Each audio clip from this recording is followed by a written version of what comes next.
sa panawagang Bring Back Tatay Digong Home.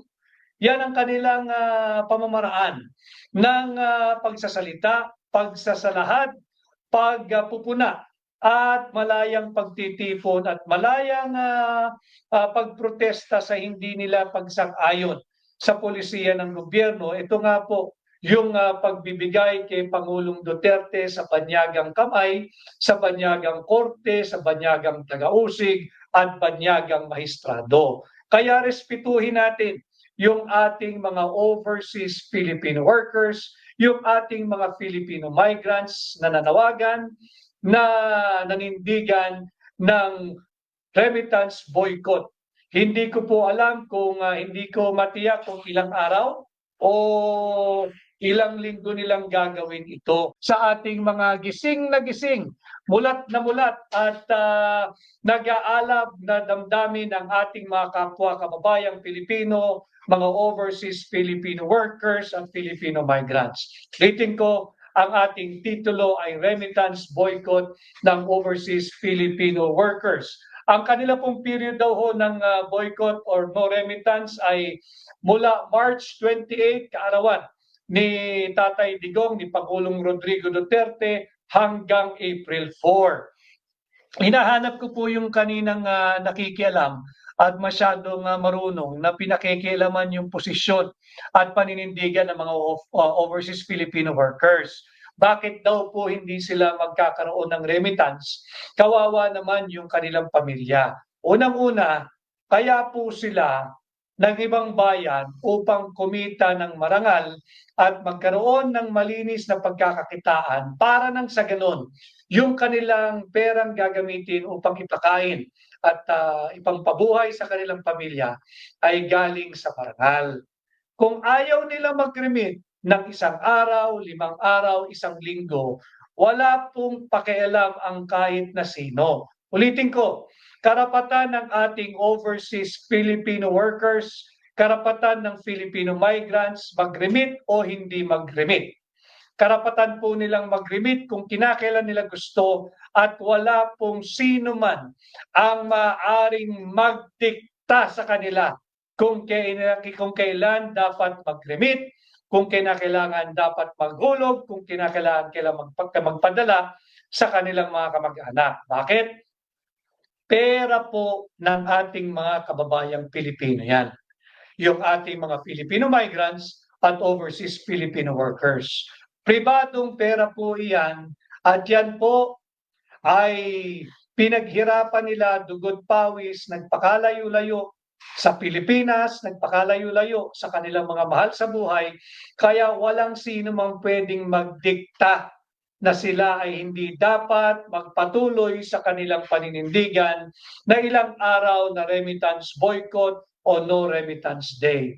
Alam mo ninyo, ito ay naging reaksyon ng maraming Filipino migrants at overseas Filipino workers dahil nga doon sa hindi pagbibigay ng due process, pinagkait yung due process, yung kanyang karapatan kay Pangulong Duterte.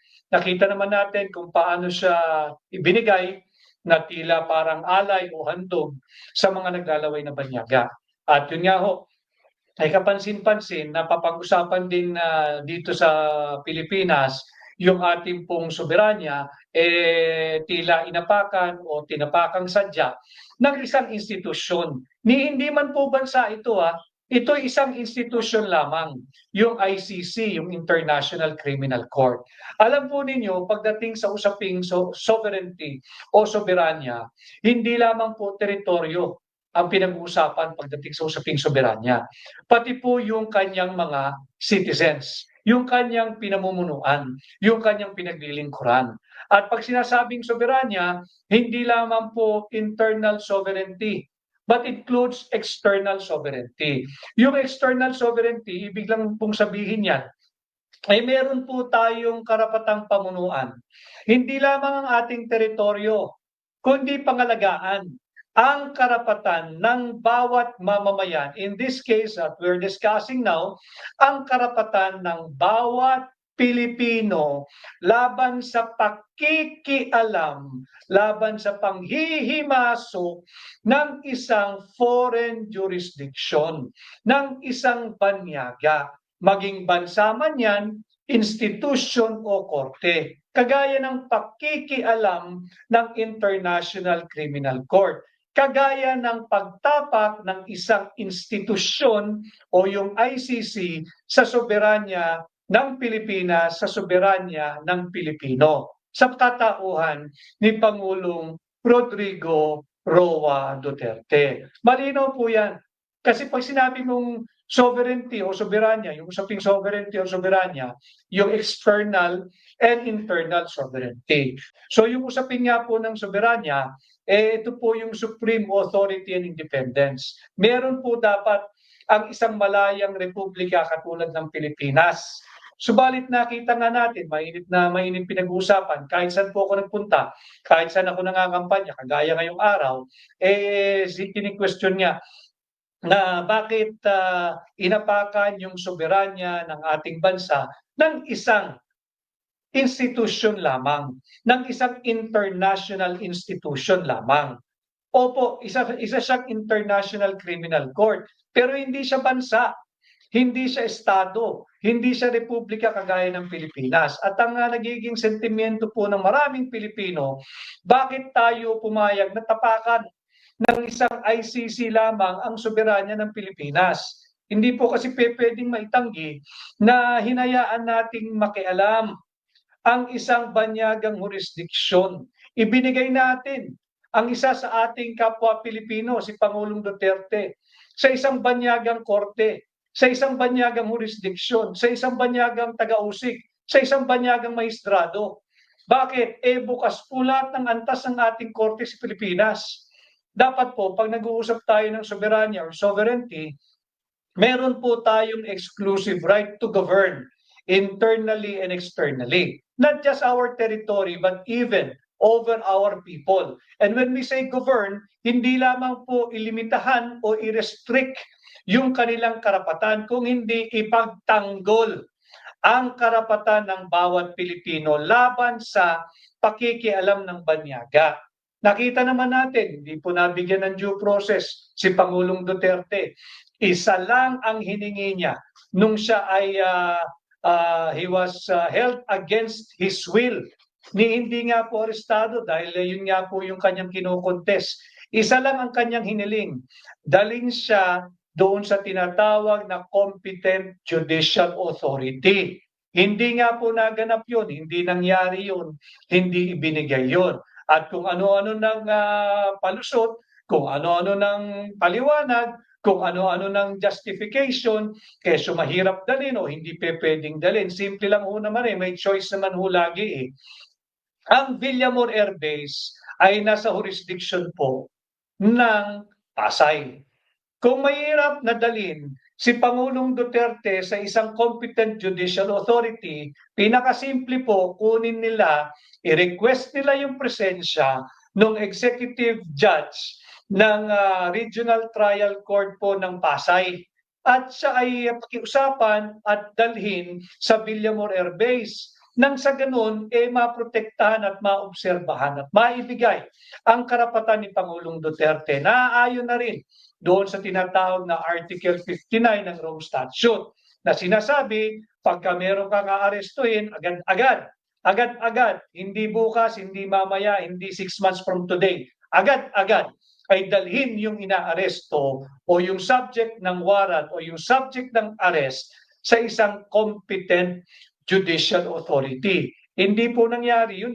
Ibinigay agad sa ICC. Yan po yung pakikialam sa internal process ng ating bansa. Kaya ang daming nagsasabi na natapakan yung soberanya o yung sovereignty ng Pilipinas at higit sa lahat ng Pilipino. Alright mga kababayan, muli po tayong magre-react po dito po sa video ni Attorney Vic Rodriguez sa kanyang ginawang live sa Facebook. So kumuha tayo ng short clip ng kanyang video patungkol nga po dito sa title na pagbo-boycott po ng mga OFW sa kanilang mga pagpapadala o yung remittances, no, na parang magsusulong ata itong OFW na hindi mo na sila magpapadala, no, dito sa kanilang mga mahal sa buhay dito sa Pilipinas. So, ano ba yung malaking implikasyon nito para sa ating ekonomiya, no? Batay po sa aking pagre-research, bagamat walang eksaktong datos para sa taong 2025, tinatayang mayroong mahigit 10 milyon overseas Filipino workers o OFWs na nagtatrabaho po sa iba't ibang bahagi ng mundo.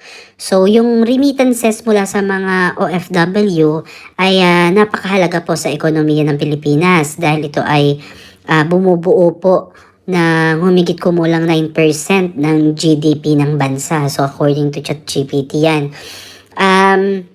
Narito po yung mga ilang dahilan kung bakit mahalaga ang remittances. Of course, kailangan ng remittances bilang pagpapalakas ng household income. Ang mga remittances kasi ay nagbibigay ng mataas na purchasing power sa mga pamilya ng OFWs na nagdudulot ng mas mataas na pagkonsumo at pag-unlad ng lokal na ekonomiya.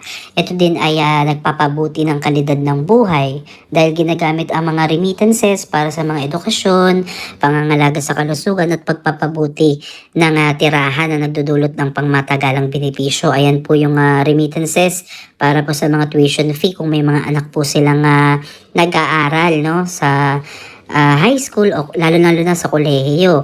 Pangangalaga sa kalusugan kung sila ay may mga kapamilya na nangangailangan ng maintenance sa gamot.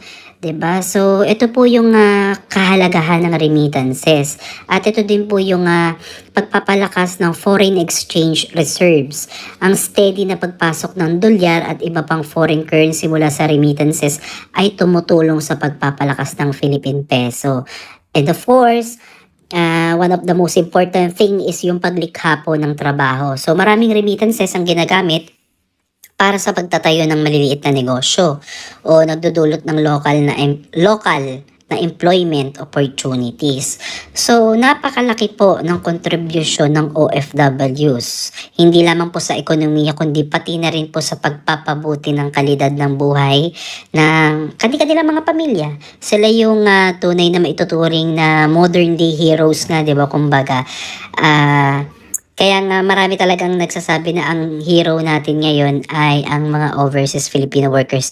Dahil hindi din po biro, mga kababayan, yung kanilang pinagdadaanan sa ibang bansa. Yung iba nga dyan ay minamaltrato pa ng kanilang mga amo, lalo na yung mga kasambahay o yung mga kadama kung tawagin dito po sa Saudi Arabia, sa Kuwait. Ayan, yung mga bansa na lagi nating naririnig na may mga pang-aabuso nga tayong narinig. Hindi man lahat, pero may mga naririnig din tayo na nagiging successful at yung iba nagiging miserable. Kasi ang pag OFW talaga, mga kababayan, ay napakalaking decision na gagawin mo sa buhay. So ayun, mga kababayan, ano yung masasabi nyo dito sa naging pahayag ni Attorney Vic Rodriguez, at ano ba yung tingin nyo, yung opinion ninyo sa magiging hakbang ng mga OFW na hindi mo na sila magpapadala sa kanilang mga pamilya? Tama ba itong gagawin nila para kalampagin yung ating gobyerno, no, na sila ay gustong may kumbaga gusto nilang marinig yung kanilang tinig, no? So, comment nyo dyan sa ibaba para ating talakayin. So, muli, maraming salamat at God bless po.